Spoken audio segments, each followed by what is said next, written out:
Hello दोस्तों, कैसे हैं आप सब। मैं आपकी डॉक्टर ज्योति पांडे। बहुत सारे लोग जिन लोगों के मुंह में कैंसर होता है उन लोगों का यही एक क्वेश्चन होता है कि ये कैंसर जो है क्या मौत का कारण बन सकता है। तो बिल्कुल आज हम लोग इस वीडियो में यही देखेंगे। लाइव एक पेशेंट है, उनको दिखाएंगे कि किस तरीके से कैंसर जो है एक छोटे से रूप में स्टार्ट होता है और पूरे मुंह में स्प्रेड हो सकता है।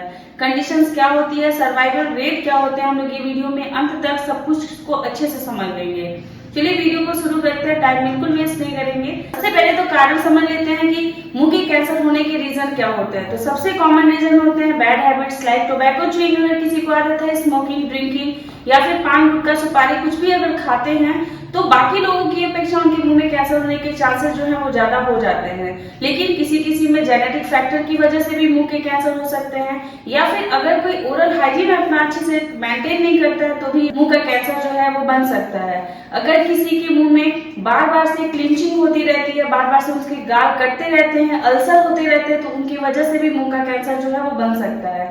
आइए हम लाइव एक पेशेंट को देखते हैं, ध्यान से देखते हैं और समझते हैं कि किस तरीके से मुंह का कैंसर जो है वो स्प्रेड करता है और सर्वाइवल रेट इसका कितना ज्यादा है।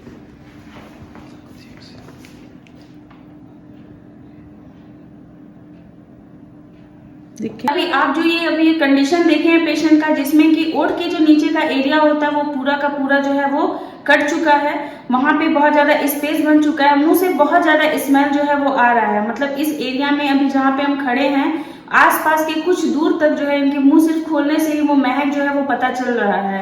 ये जो कंडीशन होता है ये देख के ही पता चल जाता है कि ये जो है वो कैंसर कंडीशन में कन्वर्ट हुआ है। अभी ऐसा कंडीशन देखने को मिलता है तो सबसे कॉमन सा क्वेश्चन ये आता है कि क्या ये कंडीशन अचानक से इतना बढ़ जाता है। तो इसका जवाब है बिल्कुल भी नहीं।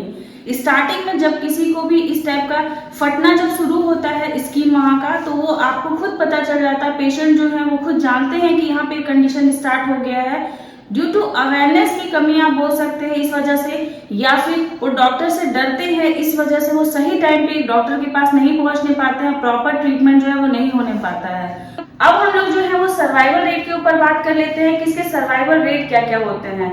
अगर स्टेज 1 का कोई कैंसर है या स्टेज 2 का कैंसर है तो 90% कैंसर के जो केसेस होती हैं वो बिल्कुल ट्रीटमेंट के बाद सही हो जाती है, उनमें प्रोग्नोसिस के चांसेस बहुत अच्छे होते हैं। लेकिन अगर कोई स्टेज 3 का कैंसर हो जाए या स्टेज 4 का कैंसर हो जाए तो सर्वाइवल रेट जो है वो डिपेंड करता है कि पेशेंट की इम्यूनिटी कैसी है, मतलब पेशेंट जो है वो शरीर वाइज कमजोर है या नहीं है, या फिर पेशेंट का एज फैक्टर कितना है।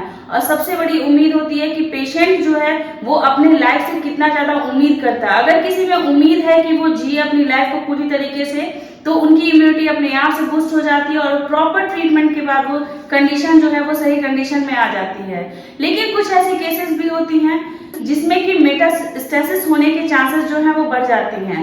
कंडीशन ये हो जाती है कि उनके जो कैंसर होते हैं वो ओरल कैविटी के अलावा जो है वो बाकी ऑर्गन में स्प्रेड हो जाते हैं, जिस वजह से उनके सर्वाइवल रेट जो है वो घट जाते हैं। तो आप ये अच्छे से समझ लीजिए और एकदम एश्योर हो जाइए इस चीज को लेकर कि कभी भी अगर आपके मुंह में कोई भी ऐसे छोटे से कोई कट दिखाई दे रहे हैं जिनमें हीलिंग नहीं हो रही है, कोई छाले हैं जो हीलिंग नहीं होने पा रही है, या मुंह से स्मेल जो है वो बहुत ज्यादा अगर आना स्टार्ट हो गया है, तो तुरंत ही आप अपने नियर के जो डेंटिस्ट होते हैं उनके पास जाकर के प्रॉपर ट्रीटमेंट कराइए।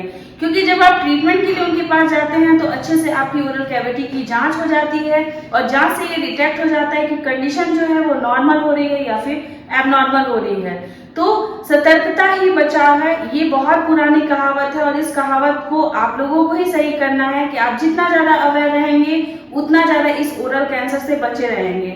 ये ओरल कैंसर इंडिया में होने वाला बहुत ही कॉमनेस्ट कैंसर है और सबसे ज्यादा लोग इससे ठीक भी होते हैं।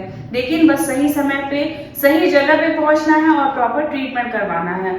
आई होप कि आपको ये वीडियो समझ में आया होगा, अच्छा लगा होगा। अच्छा लगेगा तो लाइक जरूर कीजिएगा और ऐसे लोगों के साथ शेयर जरूर कीजिएगा जिन लोगों को इस टाइप की हैबिट है और वो बिल्कुल भी अपने ओरल कैविटी का ख्याल नहीं रखते। अवेयरनेस जो है वो लोगों में फैल सके और कम से कम लोग जो है वो ओरल कैंसर से प्रभावित हो सके। आप लोगों के साथ हर छोटे से छोटे इन्फॉर्मेशन को शेयर करते रहेंगे, लाते रहेंगे नए नए वीडियो। तब तक के लिए अपना ख्याल रखिएगा, अपने आसपास के लोग का ध्यान रखिएगा। Take care, bye bye.